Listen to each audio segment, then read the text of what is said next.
안녕하세요. 자, 이제 오늘은 이제 29회 부동산세법 기출문제 해설 한번 해드릴게요. 29회 시험은 28회 시험보다 약간 어렵진 않았어요. 그래서 난이도가 그렇게 어렵진 않았는데 28회 때는 약간 어려웠어요.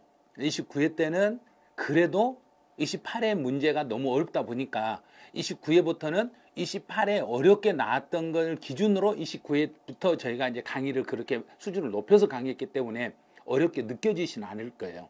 그런데 지금 이제 푸는 분들은 지금 35회 시험을 준비하고 계신 분들은 29회 기출문제 정도는 좀 방송에 쓰면 안 되는 용어를 한번 써볼게요. 이걸 껌도 아니라고 생각할 거예요.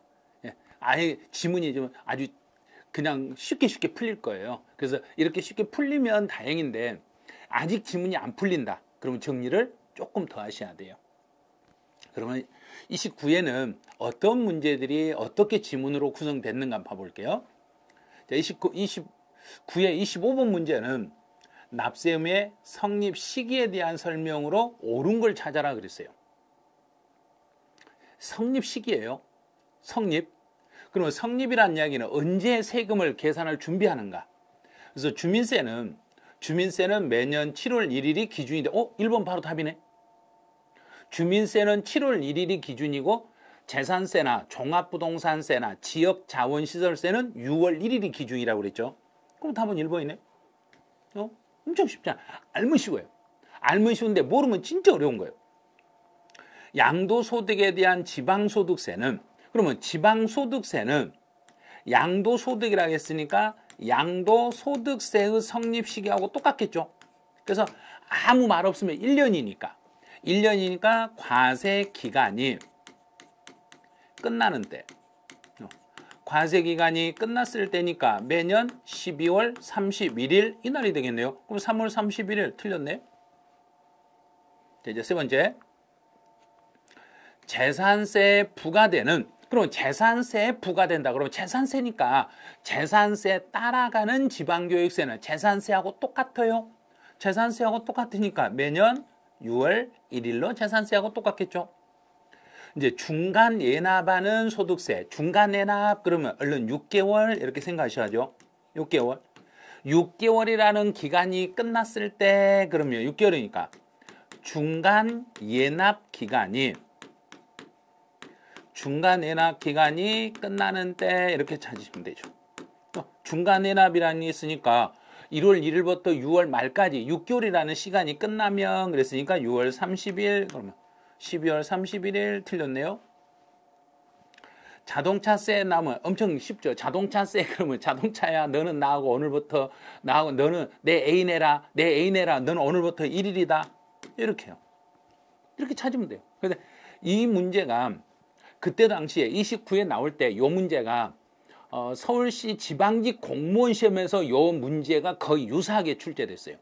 서울시 공무원 학생들 시험 문제가 그때 6월 달인가 시험을 봤었거든요. 6월 달에 시험 보고 그때 그 문제를 우리 중개사 시험에서 이렇게 활용해서 그대로 출제를 했어요. 그러니까 너무 어려운 내용은 아니에요. 그렇게 어려운 내용은 아닌데 이제 우리가 안 배웠던 걸 위주로 공무원 학생들이 주로 공부하는 내용들 위주로 문제를 내다 보니까 좀 까다롭게 느꼈던 것 뿐이지 실제로는 그렇게 어려운 문제는 아니었어요. 이제 26번은 이제 복잡한 게 나왔죠. 우선순위 문제가 나왔을 때는 반드시 무엇과 무엇을 비교하는지 비교 대상이 되는 게 무엇과 무엇이 누가 앞으로 간다 뒤로 간다 앞으로 간다 뒤로 간다 이것만 찾으면 돼요. 이제 납세 담보물을 매각했을 때 담보하고 압류가 나오면 담보가 1번, 압류가 2번. 자, 이렇게 해놓고 봐요. 담보물을 매각 시 압류에 관계되는 조세 채권은 담보에 있는 채권에 우선한다. 그러면 압류가 담보에 우선한다 그랬으니까 지금 무슨 소리 하세요? 틀렸네요? 그럼 답도 1번이네. 그러니까 세법 문제 1번, 2번을 25, 26번을 연타로 1번을 답으로 맞춰놓으니까 시험 문제 푸는 분들이 이거 둘 다 1번 아닐 것 같은데 하고 바꿔버린 거예요. 이런데 함정이 있다는 걸 주의하셔야 돼요. 네, 동그라미 2번은 종합부동산세하고 담보된 채권 나왔네요. 그럼 종합부동산세는 그 재산에 부과된 세금이에요. 그럼 그 재산에 부과된 세금은 설정 일자에 관계없이 종합부동산세가 1번, 담보된 채권이 2번. 그러면 종합부동산세는 담보된 채권보다 우선합니다. 그럼 1번이 2번에 우선합니다. 네, 2번 맞았네요. 자, 3번. 취득세 신고서를 제출한 날 전에 저당권을 설정했습니다. 그럼 법정기일 전에 설정했으니까. 근데 취득세는 그 재산에 부과된 세금이 아니기 때문에 그 재산에 부과된 세금이 아니니까 담보된 채권하고 취득세는 법정기일 이전인가 이후인가를 따져보니까 법정기일 후에 이전에 법정기일보다 먼저 설정을 했으니까 담보된 채권이 1번, 요게 1번, 취득세가 2번 이렇게 되겠죠. 그래서 1번은 2번에 우선한다. 네, 맞았네요. 자, 4번. 강제 집행에 든 비용은 세금. 그럼 강제 집행에 든 비용이 1번이고 세금이 2번이네요. 그래서 1번은 2번에 우선한다. 이것도 맞았네요. 5번. 재산세하고 담보된 채권이 나오면 재산세라는 것은 그 재산에 부과된 세금이기 때문에 재산세가 언제나 1번, 담보된 채권은 2번. 그러면 재산세는 담보된 채권보다 우선하겠습니다. 맞았네요. 그래서 이 문제를 풀려면 그 재산에 부과된 세금의 종류를 꼭 암기를 하셔야 돼요. 올해는 이 우선순위하고 관계되는 이 문제가 나올 차례예요. 그러면 29회 시험 문제 중에서 35회 시험에 나올 수 있는 지문이 상당히 많다는 걸 주의하셔야 돼요. 28회 시험은 34회 시험 문제 기출문제 지문에 엄청 많이 활용을 했어요. 그럼 이제 29회 시험에 35회 시험에서 이렇게 우선순위 같은 건 다시 한번 시험에 나올 수 있는데 그 재산에 부과된 세금, 그럼 이제 세금의 종류 한번 익혀볼게요. 그 재산에 부과된 세금은 지방세는 재산세, 자동차세, 그 다음에 지역 자원시설세, 재산세에 부과되는 지방교육세, 자동차세에 부과되는 지방교육세, 자, 국세 중에서 종합부동산세, 상속세, 증여세 이 정도.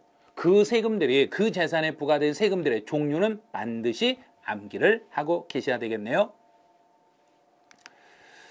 이제 1번에서 한 가지만 더 알려드릴게요. 그럼 압류하고 교부청구가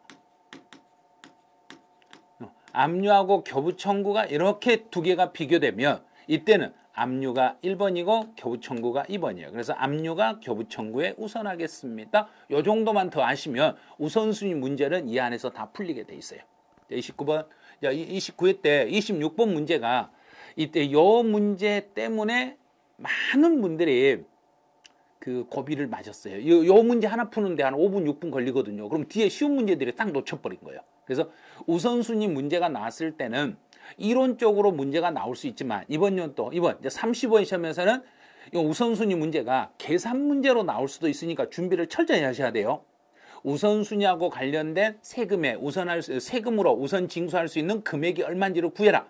이런 걸 출제할 수 있으니까 그 연습들을 철저히 해놓으시기 바라네요. 27번 문제로 가보죠. 과점주주. 이번 연도에 제가 35회 기출문제 예상을 할 때, 35 예상했을 때 과점주주에서는 요 지문이 나올 확률이 제일 크다고 알려드렸어요. 설립시 과점주주가 되면 납세의무는 없습니다. 자, 설립시 납세의무 없습니다. 설립시 없습니다. 이렇게 생각하시면 돼요. 과점주주가 되더라도 과세되지 아니한 것 찾아라. 그럼 이거 과세 안 되네. 자, 두 번째. 과점주주가 아니었던 사람이 다른 주식을 취득하여 최초로 과점주주가 됐어요. 그럼 최초로 과점주주가 됐으면 오늘 현재 그 회사가 가지고 있는 과세 대상물을 모두 취득한 걸로 보고 이때는 과세를 해야 되겠네요. 과세되지 아니한 걸 찾아라 그랬으니까 이거는 과세하는 거예요. 최초로 과점주주는 지분율 모두, 이미 과점주주였을 때는 증가된 지분율에 대해서만, 다시 과점주주가 됐을 때도 증가된 지분에 대해서만. 이미 나왔네요. 이미 과점주주가 된 자의 간 주식의 지분이 증가됐다. 증가됐으니까 증가분에 대해서는 과세가 되겠습니다. 이제 니을번에 집단 내부에서 과점주주 자기들 상호간에 과점주 주식이 이전되었으나 전체 지분 비율의 변동이 없다. 전체 지분 비율의 변동이 없으니까 납세 의무가 없습니다. 그럼 납세 의무가 없는 걸 찾아라 그랬네요. 취득세가 과세되는 경우가 아닌 걸 찾아라 그랬으니까 기역, 니을 해서 두 개. 자, 두 개 이게 답이 돼요. 올해도 과점주주하고 관련된 지문이 하나 지문 지금 나올 거예요. 그 중에 설립식 과점주주만 생각하시면 돼요. 설립식 과점주주에게는 납세 의무가 없습니다. 설립시 없어요. 설립시 없어요. 이것만 생각하시면 돼요. 설립식 과점주주는 세금 내지 않습니다. 이렇게. 28번은 취득세 과세 표준 금액을 찾아라. 그러면 이 취득세 과세 표준 금액은 사실상 취득 가격을 계산해봐라 이런 말이에요. 사실상 취득 가격은 내가 이 물건을 취득하면서 실제로 지불한 돈이 얼마인지 그 금액을 계산하라는 이야기예요. 이제 총 매매 대금은 5억이고 계약금, 중도금, 잔금 다 합쳐서 5억 줬네. 그럼 5억 줬으니까 5억은 취득 가격이죠. 여기에다가 취득과 관련하여 지출한 비용은 매매 대금 전체 5억 이외에 당사자 약정에서 은행 채무를 갑이 대신 변제했네요. 그러면 5억 대신 5억 플러스 이거 이외에 채무 변제 1,000만 원을 추가로 변제했네요. 그럼 이것도 취득 가격이죠. 그다음 이제 주택 채권을 매각해서 매각 차손. 자, 채권을 구입해서 취득세 주택 취득 이전에 금융회사 금융기관에 매각을 했네. 금융기관에 매각했을 때는 전액 그럼 100만 원을 매각 차손도 이 100만 원 이것도 취득 가격에 포함하셔야 됩니다. 그럼 그대로 읽어봐요. 5억 1,100이네. 5억 1,100. 5억 1,100. 사실상 취득 가격을 구하라는 문제니까 뭐 별로 어려운 거 아니죠. 이론보다 훨씬 쉽죠. 근데 계산 문제라고 해서 겁을 내시면 안 돼. 사실상 취득 가격은 실제로 내가 그 물건을 취득하기 위해서 부담한 금액이 얼마인지, 실제 부담한 금액이 얼마인지, 단 법인이 아닌 개인들이 부담했을 때 제외되는 거 3개 있었죠. 건설자금에 충당한 차입금이자, 할부이자, 연체료, 그 다음에 중개보수. 요거는 법인이 아닌 개인들은 제외하고 법인들은 다 포함했던 거예요. 그런 정도. 그 다음에 또 한 가지 주의할 게 이 금액 속에 총 매매대금 속에 부가가치세가 들어있으면 부가가치세는 빼고, 왜? 부가가치세는 세금이니까 세금에 붙는 게 아니니까 부가가치세는 빼고 계산을 해주시면 돼요. 이거는 정답은 5억 1,100만 원이네요. 자, 29번 신탁 재산의 취득으로서 취득세가 부과되는 건 모두 몇 개냐? 그럼 과세되는 걸 찾아라. 위탁자로부터 수탁자에게 이렇게 움직이는 것은 위탁자에서 수탁자로 움직이는 건 비과세입니다.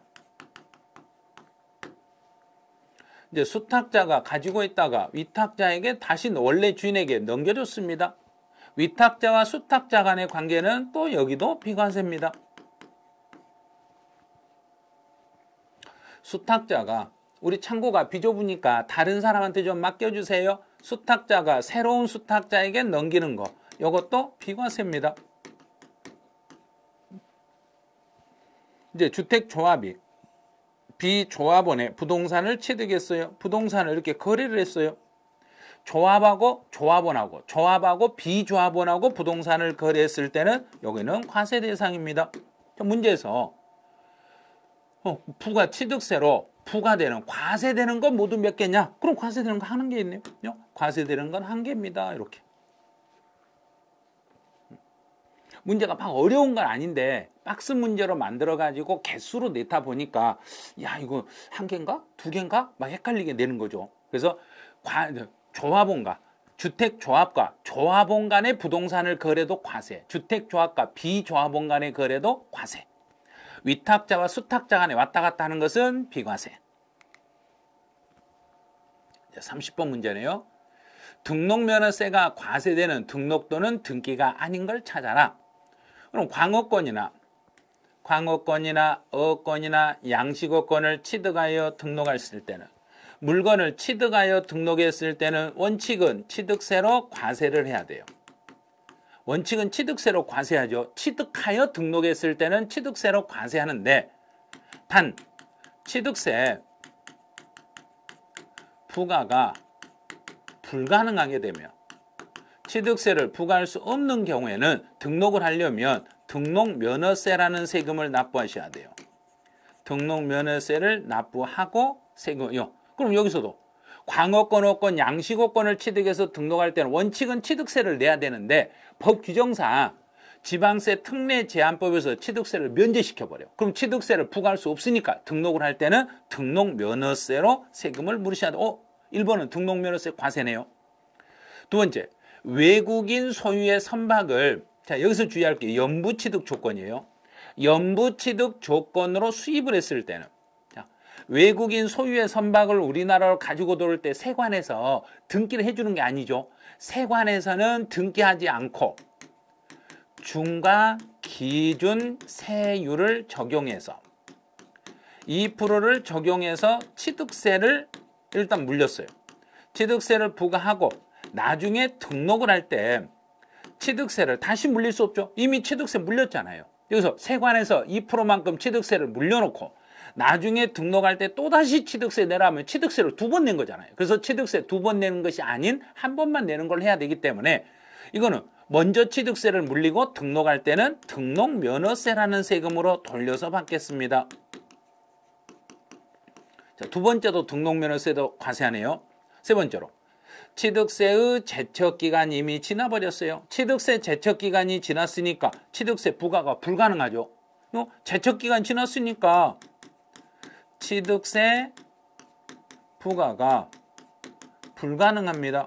그럼 취득세 부과가 불가능하니까 등록을 하려면 취득세 못 물리니까 등록면허세로 돌려서 받으면 됩니다. 등록면허세로 이렇게 돌려서 받으시면 됩니다. 네, 취득 가격이 50만 원 이하다. 50만 원 이하면 면세점이죠. 면세점에 해당하는 물건을 취득해서 등록할 때는 취득세를 부과할 수 없으니까 취득세 부과가 취득세를 면해버리니까 대신 등록할 때는 등록면허세로 세금을 물려야 되는, 이것도 등록면허세네요. 네, 계약서상 잔금 지급일이 2024년 10월 1일로 하는 부동산을 취득해서 부동산의 소유권 이전 등기네요. 이전해서 등기했을 때는 취득세로 과세하시면 돼요. 취득세로 과세한다. 등록면허세가 아닌 취득세니까 답은 5번이 되겠네요. 왜 취득세로 물릴 수밖에 없냐면 이거 금액이 1억이죠. 50만 원 넘었죠. 또 지금 취득했으니까 제척기간이 아직도 한참 남았죠. 그래서 제척기간도 남았죠.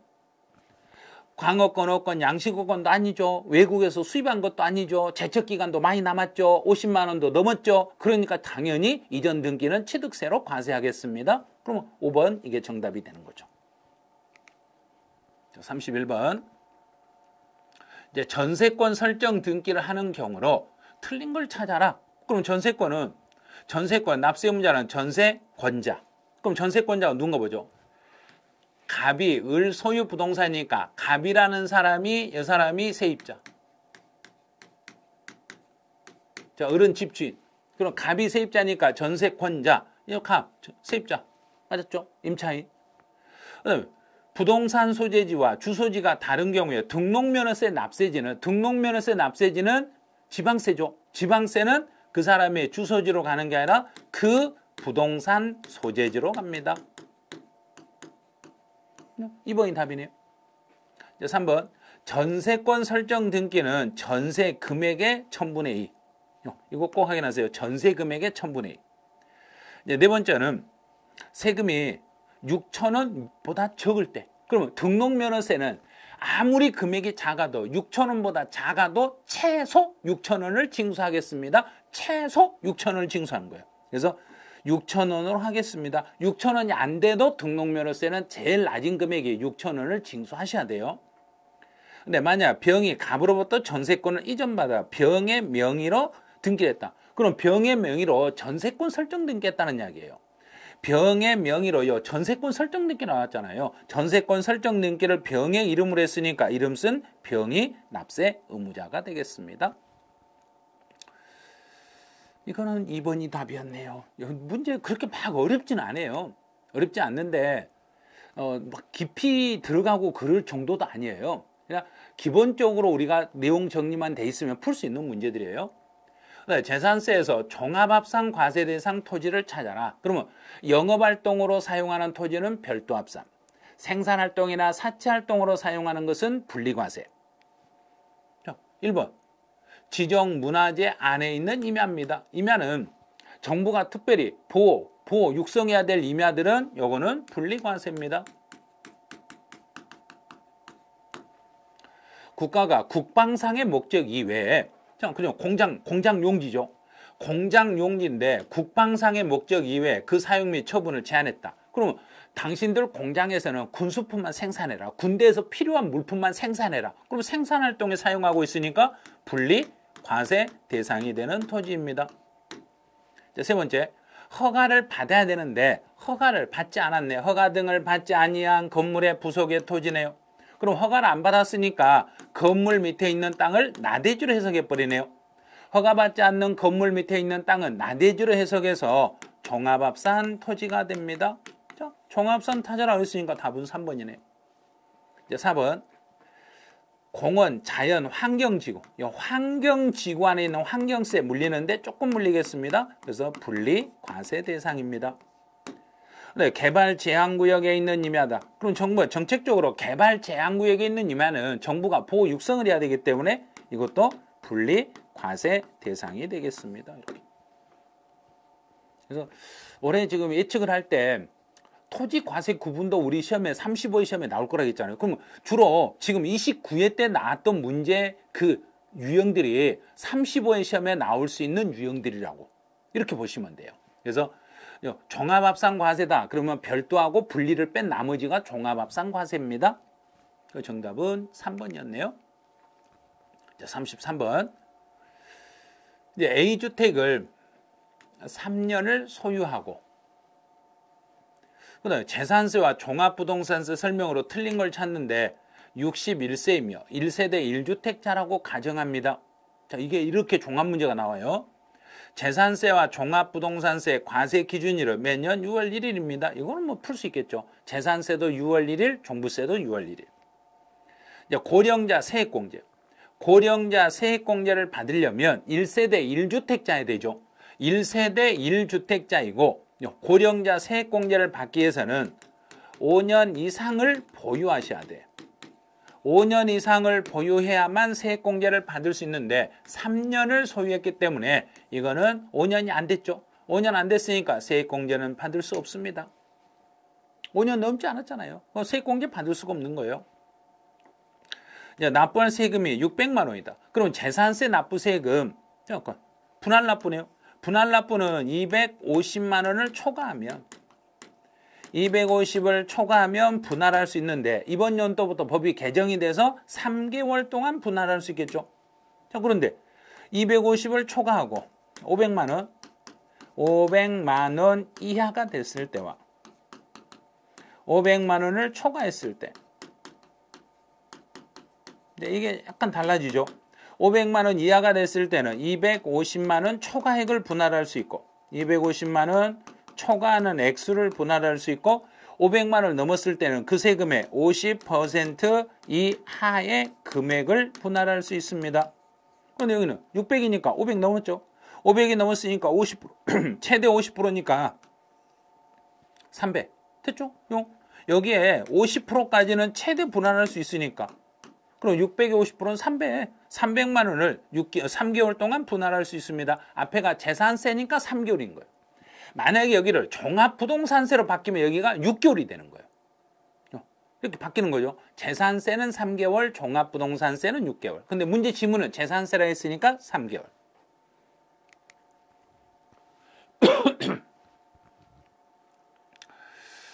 이제 갑의 보유 기간에 따라 여기가 동그라미 2번 같은 경우는 여기는 고령자네요. 나이였을 때는 나이는 60세 이상이네요. 60세 이상이면 공제를 받을 수 있어요. 그러면 나이를 물어보면 고령자 세액공제를 물어봤을 때는 60세 이상이면 공제를 받을 수 있는데 여기서 나이가 61세예요. 61세니까 첫 번째 칸이네요. 60에서 65세 미만. 그러면 첫 번째 칸이니까 61세면 20% 공제를 받을 수 있는 20% 받을 수 있네. 이거 맞았네. 지금 여기서 보유기간이 아니라 고령자니까 나이는 60이 넘었고 그 다음에 이제 4번에가 보유기간 나왔네요. 보유기간. 보유기간에 대해서는 3년 이상이 아니라 여기는 5년 이상이죠. 5년 이상을 보유해야 되는데 지금 여기 자료에서는 3년밖에 보유를 못했으니까 보유기간에 따른 세액공제 이게 안 되는 거예요. 그럼 답은 4번이네요. 만약 A주택을 수탁자 명의로 등기가 되어 있어도 수탁자 명의로 등기가 있어도 이 신탁재산의 원래 주인은 위탁자니까 위탁자를 납세 의무자로 하셔야 되겠습니다. 수탁자 명의로 등기가 되어 있더라도 그 원래 주인이 위탁자니까 위탁자를 납세 의무자로 하셔야 됩니다. 자, 동그라미 2번에서는 고령자. 고령자면 나이가 60세 이상이면 세액공제를 받을 수 있는데 61세니까 20% 받는 거고 3년을 소유했으니까 보유기간 5년이 넘어야 되는데 3년밖에 안 됐으니까 보유기간별 세액공제는 받을 수가 없습니다. 그래서 문제에서 틀린 걸 찾아라 그랬으니까 정답은 4번 이렇게 찾으셔야 되겠네요. 이제 34번 문제로 가보죠. 재산세 부가징수에 대한 설명으로 틀린 걸 찾아봐라 그랬어요. 이제 토지. 땅 나오면 무조건 9월달. 선박은 7월달.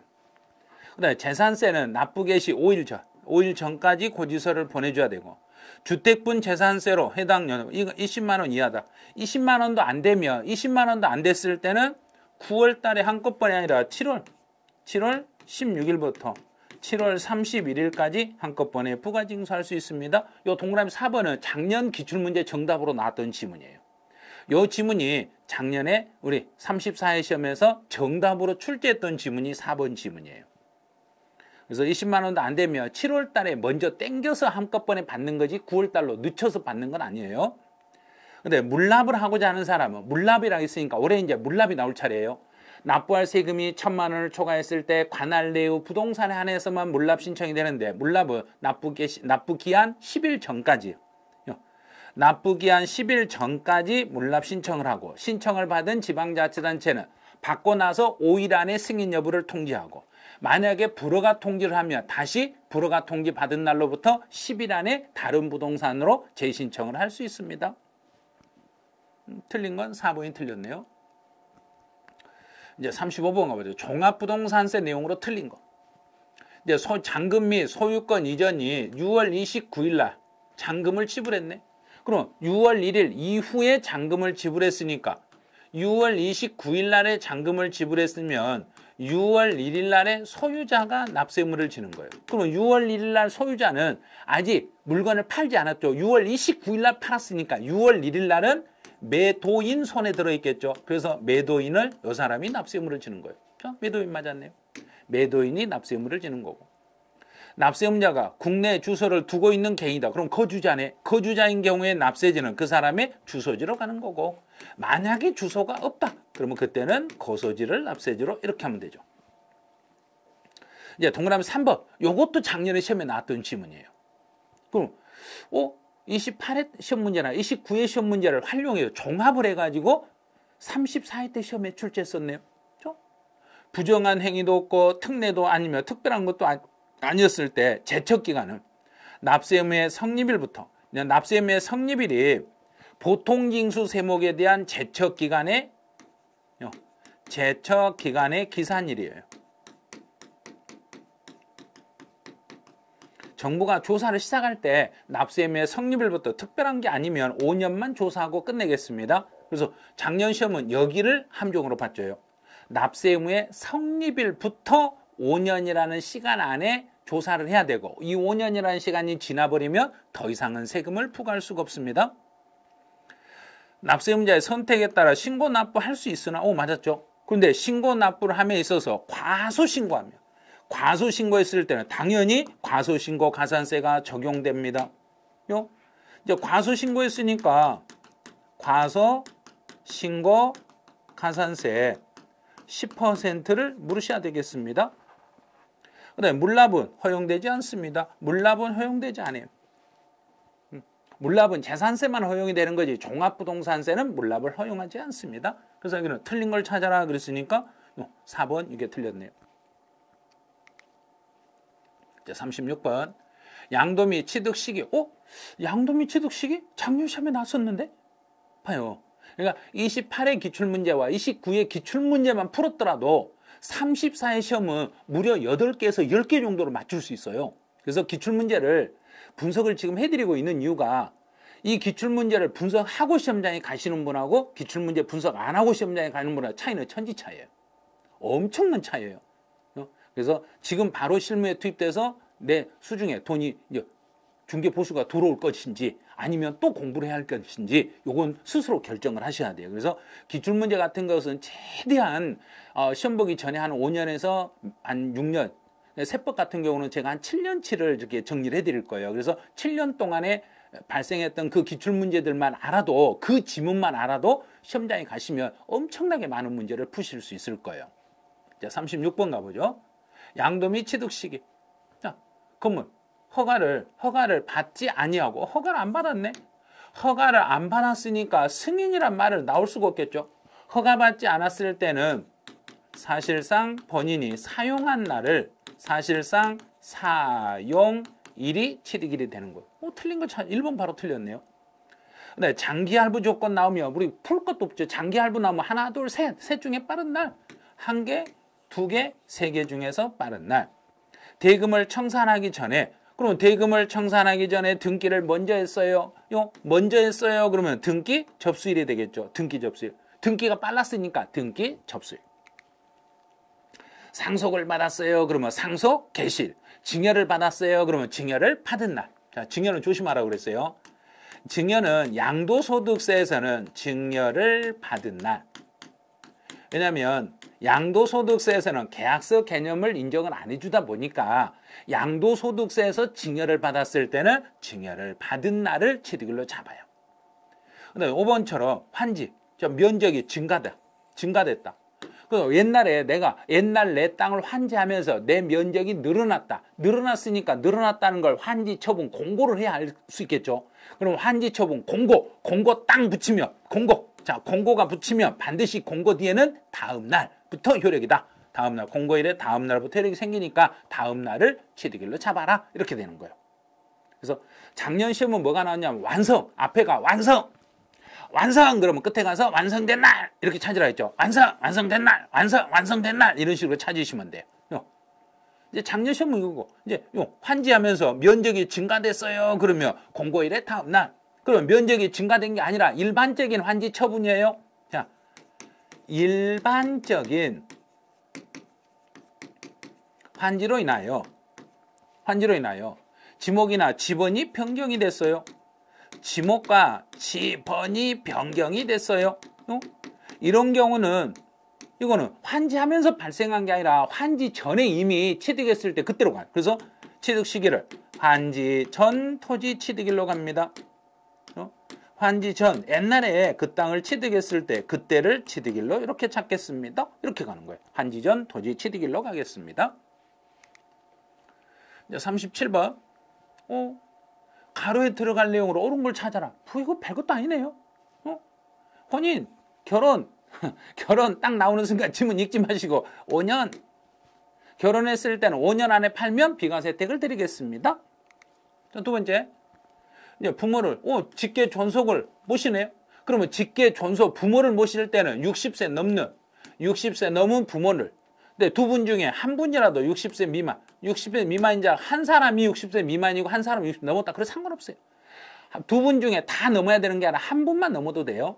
그러면 부모 모셨다. 그럼 그때는 10년 안에 팔면 특혜를 받습니다. 그러면 5년, 60세, 10년. 자, 5년, 60세, 10년 이렇게. 그럼 이거 뭐 숫자만 제가 그래서 분명히 비과세 문제 풀 때는 우리는 숫자만 공부하면 돼요 그랬잖아요. 비과세는 숫자만 공부하시면 돼요. 자, 38번.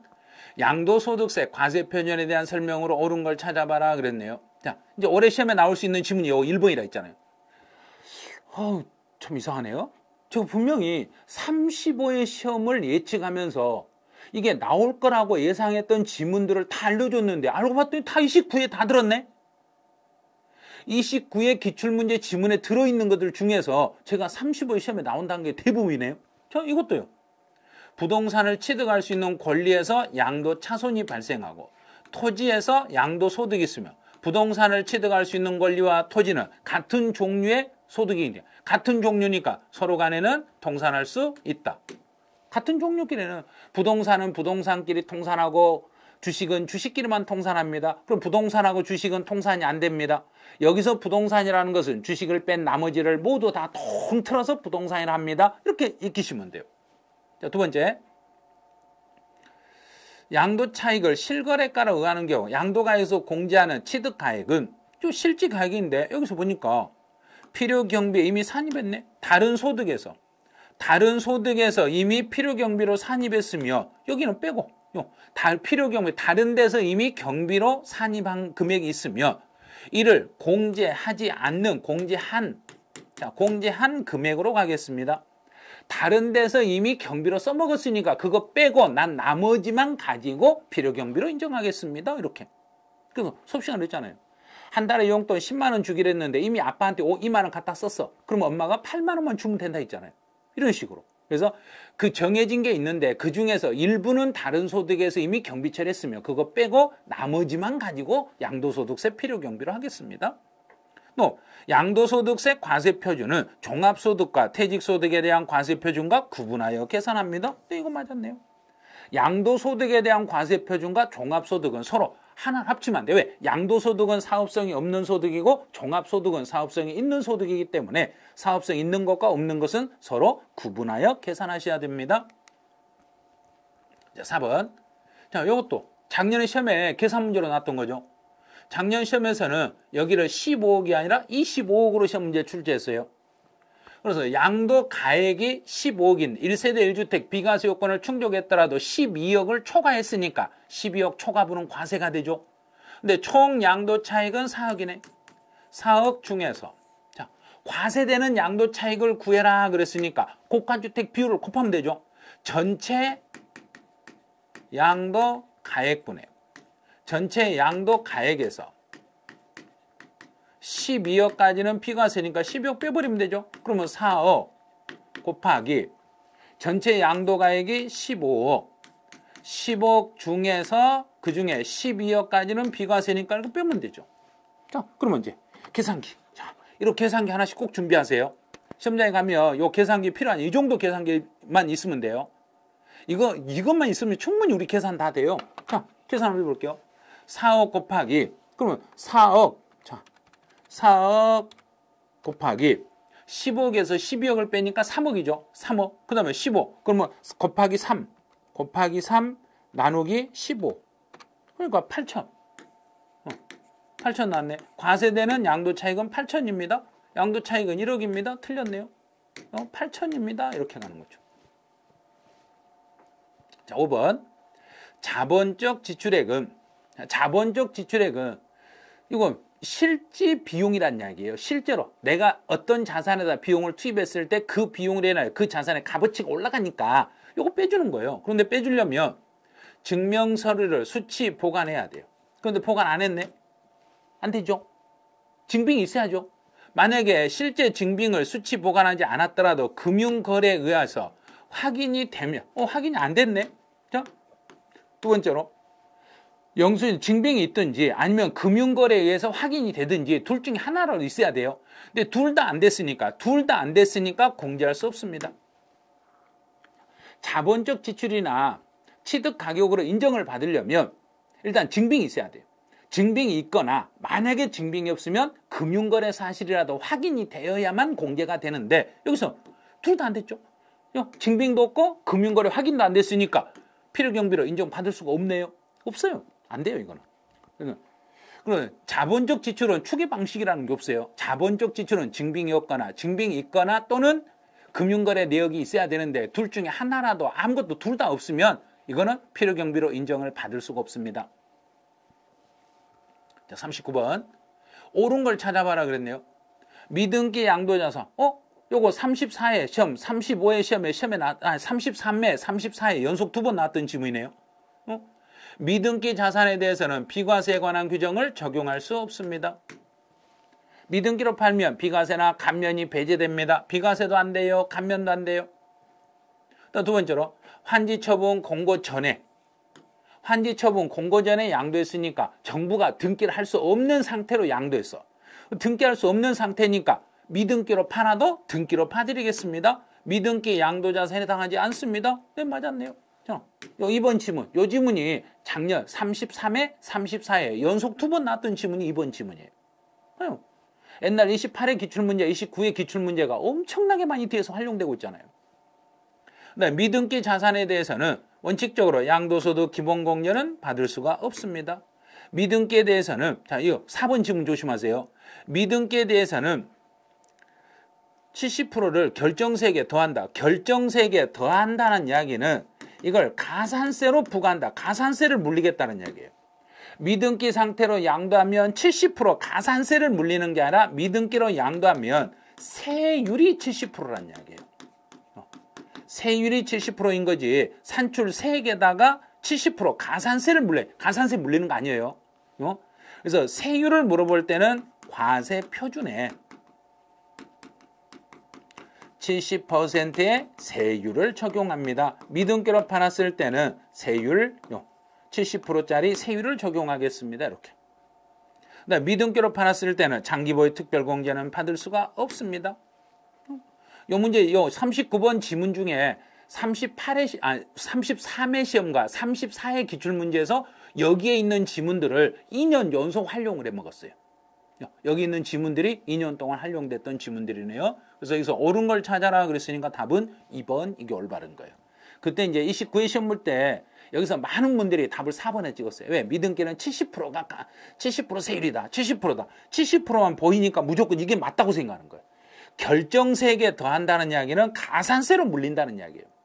미등기로 팔아도 가산세 물리는 거 아니에요? 아니요. 어디서 있었잖아요. 그건 취득세에서 중가산세고 취득세, 중가산세는 80%잖아요. 이건 양도소득세에서는 미등기로 팔아도 가산세 물리는 거 아니에요. 양도소득세에서는 미등기로 팔았을 때는 70%의 세율을 적용해서 세금을 많이 물리는 거지 가산세 물리거나 그렇진 않아요. 그 정답은 2번. 자, 40분 문제로 가보죠. 양도소득세 신고 납부하고 관련된 거. 자, 1번. 1번은 부동산을 양도했을 때 예정신고는 양도일이 속하는 분기가 아니라 양도일이 속하는 달의 말일부터 2개월 이내입니다. 달의 말일부터 2개월 이내입니다. 분기가 아니에요. 또 양도 차익이 없거나 양도 차손이 발생한 경우에도 예정신고를 하셔야 됩니다. 동그라미 3번. 이거 33회, 34회 연속 2번 시험에 나왔던 지문이네요. 이것도 또 써먹었네. 건물을 신축한 후에 5년 이내 그 건물을 양도하면서 취득가격을 감정가액이나 환산 취득가격을 취득가격으로 잡아줬을 때는 산출 세액의 5%를 가산세로 물리는 게 아니라 자, 인정을 받았던 감정가액이나 환산 취득가격에 감정가액이나 환산 취득가액의 5% 여기에 5%에 상당하는 가산세를 물리겠습니다. 이런 식으로. 그래서 5년 안에 양도했을 때는 5% 가산세를 물리는데 취득가격으로 인정받았던 그 금액의 5%를 가산세로 물리겠습니다. 자, 4번. 1,000만 원을 초과하더라도 예정신고 때는 1,000만 원을 초과하더라도 분할 납부는 할 수 없어요? 아니요, 있어요. 예정신고든 확정신고든 금액이 1,000만 원만 넣으면 소득세로 내야 될 돈이 1,000만 원만 넣으면 무조건 분할해서 낼 수 있어요. 자, 소득세는 1,000만 원만 넣어. 예정이든 확정이든 따지면 안 돼. 예정이든 확정이든 중간해납이든 소득세를 낼 때 내가 지금 내고자 하는 소득세가 1,000만 원이 넘으면 2개월 동안 분할하여 납부할 수 있습니다. 예정신고 때도 분할 납부 가능합니다. 자, 올해 시험에 나올 수 있는 거 동그라미 5번이라고 수업 시간에 그렇게 말했잖아요. 그럼 여기 들어있네요. 1년에 2번 이상을 양도해가지고 임의 신고요. 합산하여 이미 신고한 소득금액과 합산하여 신고를 하지 않았을 때 그러면 1년에 2번 이상을 양도했지만 이거 합산 처리가 안 됐으니까 다시 1년치를 합산해서 과세해야 되는 확정신고를 1월 1일부터 12월 31일까지 1년 동안 발생한 것을 합산해서 과세를 해야 되는데 지금 이걸 따로따로 예정 따로 예정 때 두 번을 팔아놓고 두 개 따로따로 이렇게 신고했으니까 합쳐지지 않았죠. 두 개 합쳐지지 않았으니까 합산해가지고 다시 신고를 하셔야 됩니다. 다시 신고를 해야 됩니다. 그럼 문제에서 봐요. 여기서 옳은 걸 찾아라 그랬으니까 1번 틀렸고 2번도 틀렸고 3번도 틀렸네요. 4번도 틀렸네. 그럼 답은 5번이네. 근데 이 5번은 올해 35회 시험에서도 또 나올 차례네. 야, 이거 기출문제를 28회, 29회를 풀어보니까 이런 시험 문제 나올 수 있는 지문이 정해져 있어요. 자, 여기까지 해서 끝났어요. 여러분들이 열심히 하고 계시니까 저도 여러분들 시험에 맞게끔 제가 해드릴 수 있는 건 다 해드리려고 그래요. 그래서 본인들이 할 수 있다는 믿음으로 끝까지 도전하셔야 돼요. 자, 안 된다는 생각하지 마시고 무조건 될 수 있다, 할 수 있다 생각하세요. 할 수 있다는 생각하시고 끝까지 마지막 시험 보는 4시 20분 시험 종이 칠 때까지는 절대 집중을 하셔야 돼요.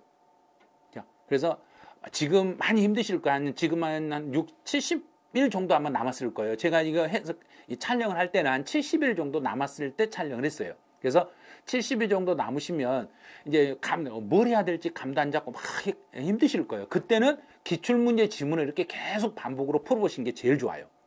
기출문제 지문을 계속 반복으로 풀어보시다 보면 그 지문 속에서 다시 재출제되는 확률이 한 70%에서 80% 정도 돼요. 그러니까 기출문제 지문만 완벽하게 이해가 되시면 분명히 세법은 고득점을 할 수 있어요. 절대 뭐 점수가 내려가는 거 아니에요. 이 기출문제 지문 분석이 그만큼 중요하다는 걸 꼭 기억하시고, 자, 이제 29회까지 해드렸으면 이제 다음번에는 30회 또 기출문제 해설을 해드릴 거예요. 그러면 28회하고 29회하고 어떤 식으로 차이가 나는지 그걸 느껴보셔야 돼. 그래서 28회, 29회 이제 2개 왔어요. 그럼 이제 다음번 시간에는 30회 기출문제 해설에서 다시 만나기로 하죠. 그래서 지금까지 28회, 29회 연속, 아직 29회 이거 해설 강의 들으신 분, 28회 안 풀어보신 분이라면 밴드에 문제 올라 있으니까 밴드에서 다운 받아가지고 문제 풀어보시고 해설 강의 유튜브에 링크 걸어놨으니까 해설 강의 들으시고 이렇게 하시다 보면 28, 29, 30, 31, 32, 33, 34회까지 딱 가는 순간 이제 시험장에 가도 내가 충분히 풀 수 있겠다 자신이 생기실 거예요. 그래서 절대로 포기하지 마시고 마지막까지 힘내시고 열심히 좀 해주시기 바라네요. 자, 여러분들 화이팅!